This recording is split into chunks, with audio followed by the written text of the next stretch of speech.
자, 안녕하세요. 첫판 최부장입니다. 안녕하세요. 첫판 최부장입니다. 안녕하세요. 첫판 최부장입니다. 오늘도 저희 유튜브 채널에 방문해 주셔서 감사드립니다. 자, 오늘 제가 나온 곳이 광주에 있는 매매단지에 왔습니다. 부산에서 광주까지 수원에 있는 SKV1이라는 부산에서 경기도 용인으로 구매 대행하러 나왔습니다. 구매 대행하러 나왔는데요. 옆에 있는 차량을 저희 구독자님께 추천드리러 왔습니다. 자, 안녕하세요. 첫판 최부장입니다. 오늘도 저희 유튜브 채널에 방문해 주셔서 감사드립니다. 자, 저는 부산에 있는 딜러고요. 차량은 포항에 있는 차량입니다. 구매 대행을 신청해 주신 구독자님께서는 경기도에 계신 구독자님이시고요.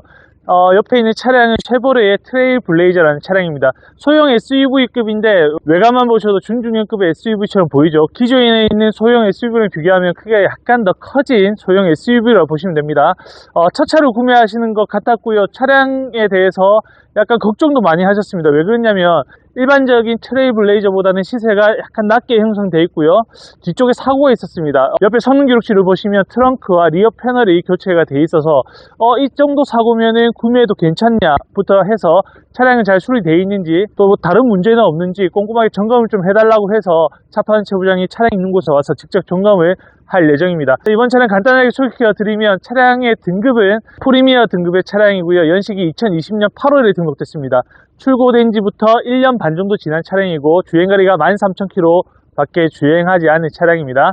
자, 이번 차량이 2천만원이 약간 넘는 차량인데 거의 새 차와 마찬가지입니다. 하체 점검에서 어떤 걸 확인할 거냐면 뒤쪽에 사고 부위를 꼼꼼하게 점검하고요. 사고와 관련된 나머지 기타 수리가 안 된 부위가 있는지 그것도 확인할 겁니다. 사고로 인한 부식이 없는지 또 앞쪽에 엔진 미션은 문제가 없는지 이런 것들을 꼼꼼하게 점검해서 점검된 내용을 안내해 드리겠습니다. 카센터로 바로 출발해 볼게요.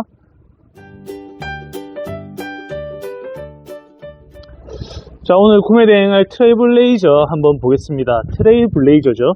자, 뒤쪽에 타이어가 이게 컨티넨탈 타이어가 꼽혀 있고요. 뒤쪽 타이어는 거의 새 거라고 보시면 돼요. 한 80% 이상 남은 것 같고요. 80% 정도 남았습니다. 뒤쪽이 원래 앞쪽에 비해서는 많이 안 달린 편이라서 뒤쪽 타이어가 훨씬 더 좋고요. 이 차량은 뒤쪽에 사고가 있습니다. 자, 머플러 가장 끝에 보시면 가장 뒤쪽에 리어 패널이라고 지금 손끝에 가리킨 이 부분이 리어 패널입니다. 리어 패널 교체가 있는 유사고 차량이 되겠죠. 근데 여기 길다란 레일을 보시면 이게 사이드 멤버인데 사이드 멤버까지는 교체가 안 돼 있어요. 큰 사고는 아닌 것 같고 아마 뒤쪽에 단순 교체가 있는 것 같습니다. 이 머플러 자체도 지금 교체가 안 돼 있거든요. 그래서 머플러를 건드리지 않은 뒤쪽의 범퍼와 트렁크 단순 교체된 차량이라고 볼 수 있습니다. 자, 뒤쪽에 쇼바나 스프링 터진데 없고요. 뒤쪽에 일자 멤버로 쭉 돼 있죠. 이 멤버가 일자인데 이게 토션빔이라는 겁니다. 어차피 뭐 소형 SUV는 멀티링크를 쓰지 못하기 때문에 토션빔 방식으로 해서 차값 좀 저렴하게 내놓는 편이고요. 저렴하지도 않죠, 이 차량은. 자, 앞쪽에 보시면 뼈대 부분 이상 없고 부식이나 사고 흔적이 없어요. 왜 이런 걸 보냐면 성능 기록부상에 표시 안 되는 쇼바나 스프링 이런 너클 디스크 이런 부분까지도 다 교체를 한 번에 받은 차량이 있거든요.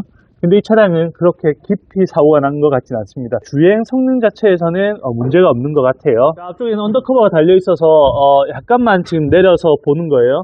5년에 10만 킬로까지 엔진 미션 무상 보증이 남아 있습니다. 지금 누유가 있더라도 쉐보레 서비스 센터에서 무상 교체가 가능하기 때문에 누유는 그렇게 안 볼 건데 주로 보는 게 앞쪽 사고와 부식 정도 그리고 앞쪽에 부품이 많이 교체되어 있는지 이런 상태만 볼 겁니다. 우선 위쪽에 보시면 이게 직내 3기통 엔진이라서 엔진이 좀 작아요. 다른 차량보다 엔진 너비가 딱 요만하죠.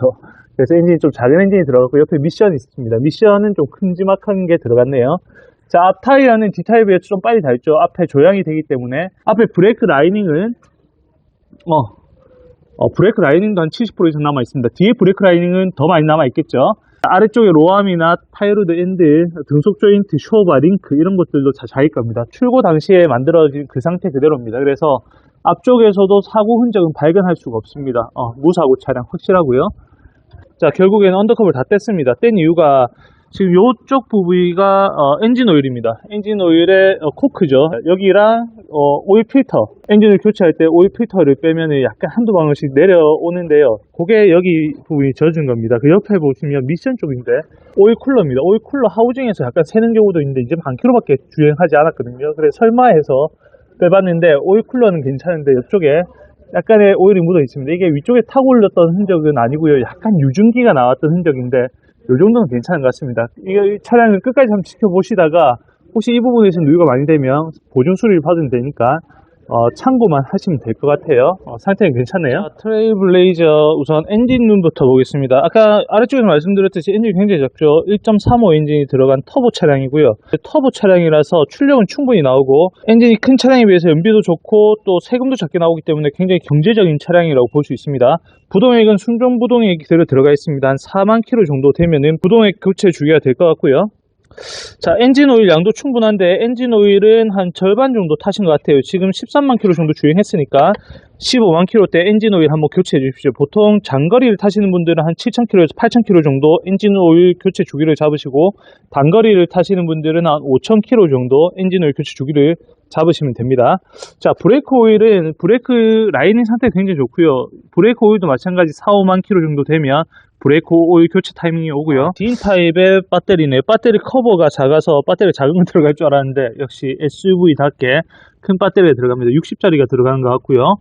그래도 배터리가 순정 배터리인데 AGM 배터리가 들어가는 거 보니까 굉장히 고급 배터리가 들어갔습니다. 미션 오일 주기를 한 4만 킬로에서 5만 킬로 정도 잡으시는 게 좋을 것 같고요. 10만 킬로는 너무 길거든요. 또 CVT 미션이라서. 자, 앞쪽에 사고는 없고 교체된 부위나 아니면 판금이 들어갔던 불이 된 자국이 없습니다. 앞쪽에 상태 괜찮고요. 그냥 13,000km 탄 새 차 그대로입니다. 다른 의심스러운 부분이 없는 깨끗한 차량이네요. 자, 오늘 점검할 트레일블레이저입니다. 쉐보레 차량이고요. 차량 외관이나 내용은 저희가 생소해도 광고 음악은 가장 많이 들어본 것 같아요. 광고 음악이 귀에 쏙쏙 박히게끔 만들어 놨더라고요. 자, 측면 모습인데 소형 SUV라고 믿겨지지 않을 만큼 외관이 좀 커 보입니다. 이게 아마 이 차량을 선택하는 이유 중에 하나일 겁니다. 자, 이번 차량은 전동 트렁크가 장착이 되어 있습니다. 아마 소형 SUV에 전동 트렁크가 있는 차량이 잘 없는데 이 차량은 전동 트렁크가 장착이 되어 있죠. 자, 트렁크 공간에 약간 뭔가 좀 짐을 많이 못 실을 것 같은 공간인데요. 그래도 이 덮개를 약간 한 칸 아래쪽으로 집어넣으면 공간이 그래도 꽤 넓은 편에 속합니다. 그래서 아래쪽을 확인해 보니까 실리콘도 발라놨네요. 아마 쉐보레에서 수리를 하셨나봐요. 실리콘도 꼼꼼하게 발라놓고 안쪽도 도색을 해놨습니다. 그리고 불된 자국이 바로 없죠. 그래서 이 차량은 사고 후 수리도 깔끔하게 잘 되어 있다라고 판단이 되고요. 아까 하체에서 확인했던 것처럼 안쪽으로 깊숙이 들어갔던 사고가 아니기 때문에 크게 걱정 안 하셔도 될 것 같아요. 자, 직접 타보니까 동급의 소형 SUV보다는 공간이 확실히 넓은 것 같고요. 특히 헤드룸이 굉장히 좀 아늑합니다. 굉장히 좁고 작은 차량으로 느꼈는데 실제로 뒷좌석에 앉아보니까 꽤 괜찮은 좌석 크기가 나오고 있습니다. 자, 뒷좌석에는 사람을 한 번도 안 태운 것 같아요. 제가 처음 탄 건가요 혹시? 뒷좌석에는 진짜 깨끗하게 관리가 잘 되어 있고 특히 6대4 분할 시트가 되어 있기 때문에 뒷좌석에 짐을 실른다든가 아니면 카시트를 놓는다든가 이렇게 사용하기에는 굉장히 활용성이 좋은 것 같아요. 자, 크루즈 컨트롤을 켠 상태에서 앞차가 완전히 멈춰 있을 때 내 차도 멈추는지 테스트를 한번 해보겠습니다. 지금 앞차가 있죠.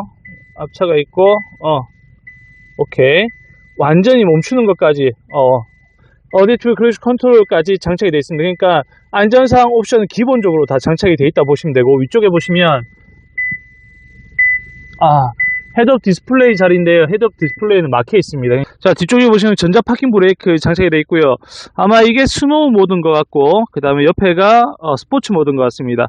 모드를 이렇게 표시하는 거는 처음 봤네요. 보통 다이얼식이나 선택을 할 수 있게끔 통합 버튼을 하나 만들어 놓는데 얘는 딱 보면은 레이싱 모드 같죠. 그 다음에 눈 올 때 사용하라고 스노우 모드. 요거 두 개 다 꺼지면은 일반 노멀 모드가 되겠죠. USB에 휴대폰을 연결한 다음에 안드로이드 오토를 까시고 내비게이션을 볼 수 있다. 아직까지 조금 불편한 사항이 있네요. 대시보드 패널도 깨끗합니다. 위쪽에 담배 냄새 안 나고요. 실제 차량을 타보시면 담배 흔적도 없이 깔끔한 차량입니다. 가죽 시트는 당연히 깨끗해야 되겠죠. 13,000km 밖에 주행하지 않은 차량이라서 깨끗할 수밖에 없고요. 자, 핸들에 가죽이나 아니면 실내 도어 트립, 여기는 또 패브릭이네요. 천으로 된 마감재를 사용했습니다. 제가 특별하게 봐줄 거는 없고요. 실내는 그냥 새 차, 외관도 깔끔, 하체 수리 잘 돼 있고 뒤쪽 사고 걱정 안 하셔도 된다. 요 정도만 봐드릴 수 있겠네요.